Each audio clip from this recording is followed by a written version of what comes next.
In the world of organized crime, few moments carry as much significance as the murder of Paul Castellano in 1985. The brutal assassination outside Sparks Steakhouse in New York City did not merely remove a powerful mafia boss from the scene. It marked the beginning of a seismic shift in the dynamics of the mafia world.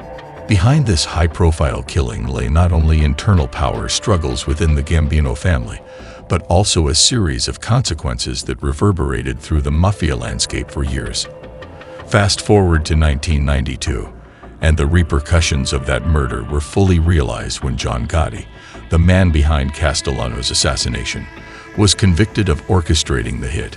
This conviction reshaped mafia politics, exposed vulnerabilities in the underworld, and ultimately brought the once untouchable Gotti to his knees.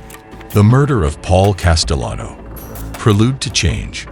Paul Castellano, the head of the Gambino crime family, was a man of great wealth and ambition, but not necessarily of the kind of power that mafia tradition had valued.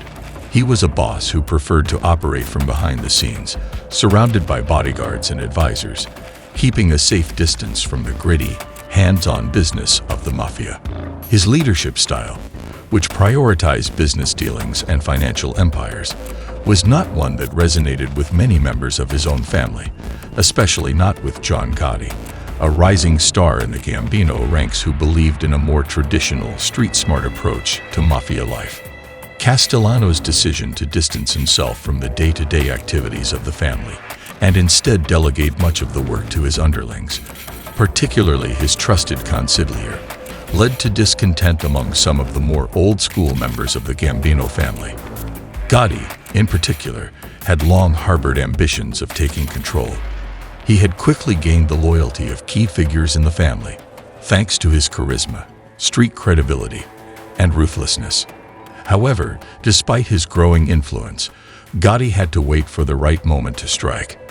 That moment came in December 1985, when Castellano was gunned down outside Sparks Steakhouse in Manhattan. The hit was a meticulously planned operation, and Gotti's involvement was central. Castellano, along with his underboss, Thomas Bellotti, was killed in broad daylight, a shocking and unprecedented event in mafia history. The killing was not just a power play. It was a message to the entire mafia world that Gotti was ready to take the reins of the most powerful crime family in New York. It was also a public declaration of his intention to run the Gambinos in a manner that was far more brazen and aggressive than Castellano's more corporate-style leadership. The murder itself shocked not only the criminal underworld, but also the general public.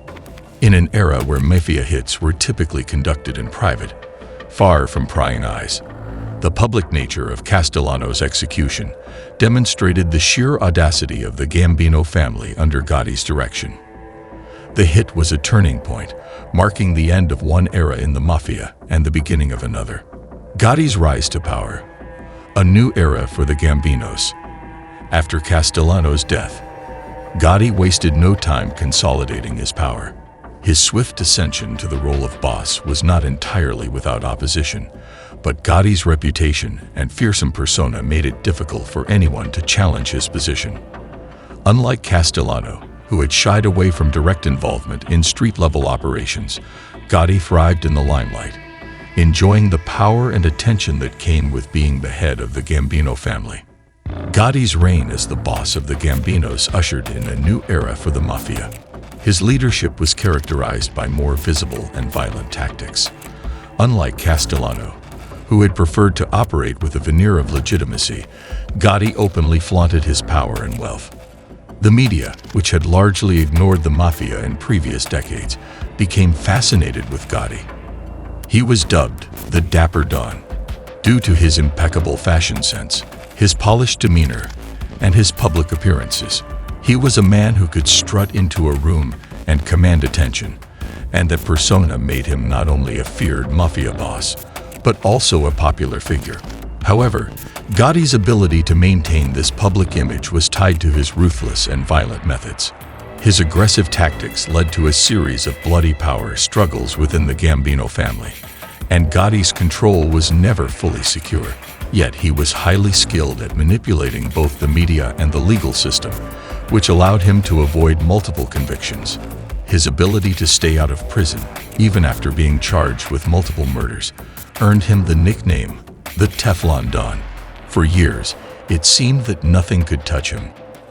But Gotti's high profile and his defiance of the law eventually made him the prime target of law enforcement. As the government ramped up its efforts to dismantle organized crime, Gotti became the central figure in an intense investigation into the activities of the Gambino family. His ability to escape convictions, despite the overwhelming evidence against him, made him an even more powerful and feared figure. His status as an untouchable crime boss seemed unassailable. The conviction. The Teflon Don falls. Despite Gotti's apparent invincibility, the walls slowly began to close in on him. The turning point came in 1992, when the government finally succeeded in securing a conviction against him for orchestrating the murder of Paul Castellano, among other charges. The trial, which had been long anticipated, was one of the most high-profile Mafia trials in history. The prosecution had spent years gathering evidence against Gotti, and this time they were able to rely on a range of tools and tactics that had become increasingly effective in bringing down Mafia bosses. Wiretaps, informants, and surveillance technology had made it far harder for crime families to operate with the same level of secrecy they once had. Moreover, the prosecution had a crucial piece of evidence: Salvatore "Stammy the Bull" Gravano, Gotti's underboss, who became a government informant. Gravano's testimony was devastating, as he not only confirmed Gotti's role in the Castellano murder, but also provided critical information about other criminal activities within the Gambino family. Gotti's trial was a media spectacle, drawing significant attention from the public and the press. The prosecution's case was rock solid, and Gotti's defense team was unable to counter the overwhelming evidence. In 1992, after years of evading justice, John Gotti was convicted for the murder of Paul Castellano, among other charges.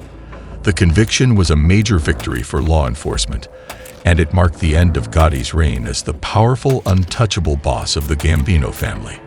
Gotti's conviction had profound implications not only for the Gambino family, but for organized crime as a whole. It demonstrated that even the most powerful Mafia bosses were not immune from the law.